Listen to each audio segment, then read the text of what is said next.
काय कारवाई झाली?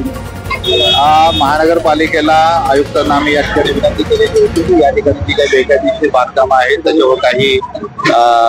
गुन्ह्यांचे प्रकार घडतायत आणि त्या अनुषंगाने काल जो गुन्हा घडलेला होता त्या अनुषंगाने अतिक्रमण ते काढून टाकण्यात यावं आणि त्यांनी प्रतिसाद देऊन आज या ठिकाणी त्यांचे अतिक्रमण विरोधी संस्था पाठवलेला आहे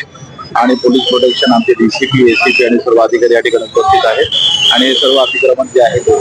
मारण्याची प्रक्रिया चालू आहे. सर, तुम्ही आल्यापासून अनेक चांगल्या मोहीम राबवल्यात, मात्र लोकसंख्येच्या हिशोबाने जर पाहिलं तर पोलीस कुठेतरी कमी पडतो आणि दिवसांदिवस शहरामध्ये जायचं गुन्हेगारीचं प्रमाण वाढत चाललेलं आहे. यावर आपण अंकुश करणार नाही बघा, या ठिकाणी निश्चितच प्रभावी कामगिरी म्हणजे कोणत्याही हेड्स खाली असू देत ही 5 पट झालेली आहे. म्हणजे तुमचे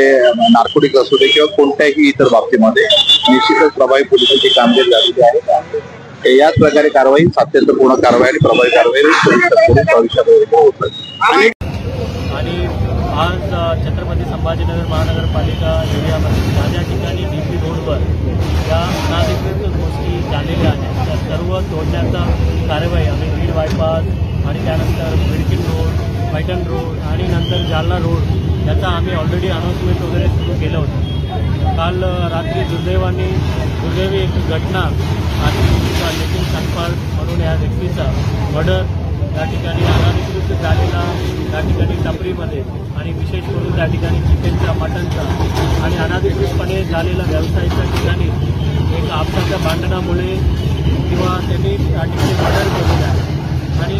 या सर्व अनाधिकृतच्या गोष्टी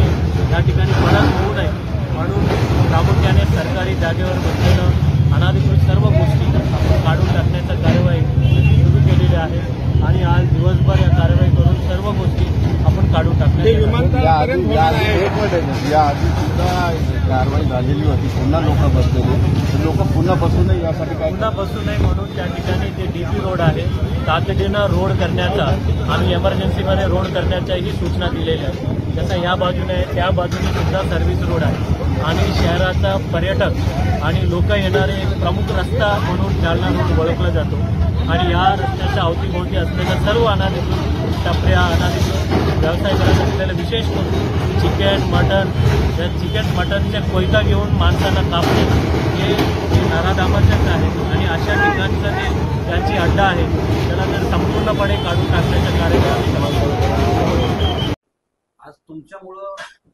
ही मोठी अतिक्रमण मोहीम महानगरपालिकेने हाती घेतली असं म्हणतात. नेमकं काय तुमचा दबाव होता? काय खरं तर ही जे अतिक्रमण हटाव पथक आलं आणि ही अतिक्रमण कारवाई झाली,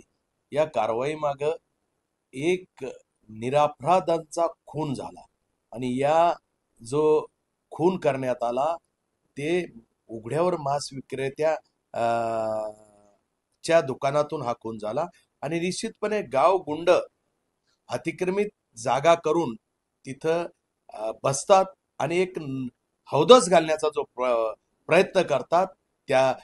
भागात आणि त्याच्यामुळे त्यांना चोप देण्यासाठी ही अतिक्रमण हटाव मोहीम चालली आणि निश्चितपणे यापुढे जर कोणी अतिक्रमित जागेवर बसून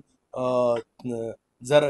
गावगुंडासारखा हौदस घालत असेल आणि दहशत निर्माण करायचा प्रयत्न करत असेल तर निश्चितपणे या देशाचे मुख्यमंत्री आणि गृहमंत्री हे अतिशय चोख भूमिका या राज्यात बजावतायत. तीही त्यांनी संभाजीनगरमध्ये बजावून दाखवली. निश्चितपणे याचा त्रास काही निरापराध दुकानदारांना झाला असेल, परंतु जे गावगुंड दुकानदार होते ते गावगुंड दुकानदार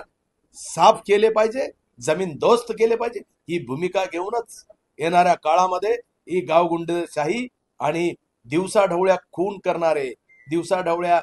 नशेचे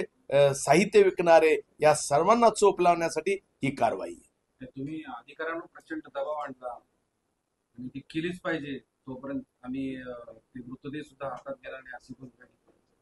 निश्चितपणे ज्या गुंडांनी हा हमला केला आणि खून केला त्याची दुकानं नष्ट झाले पाहिजे आणि त्याला इथून जमीनदोस्त करण्यात आलं पाहिजे. आज दिवसाढवळ्या जर तुम्ही खून करत असाल आणि ज्या व्यक्तीचा खून केला तो व्यक्ती एक असंघटित कामगार होता आणि ऑमलेटची गाडी चालवायचा आणि तो काही गुंड नव्हता आणि त्यामुळे गुंडामधले आम्ही भांडणं समजू शकतो, पण एका निरापराध व्यक्तीला दहशत माजवण्यासाठी मारायचं, खून करायचं, आणि निश्चितचपणे हे या सरकारमध्ये खपून घेतल्या जाणार नाही. म्हणून अधिकाऱ्यांना ताबडतोब यावर कारवाई करा, अन्यथा याचे परिणाम तुम्हाला भोगावे लागेल, हे मी सांगितलं. ओके, धन्यवाद.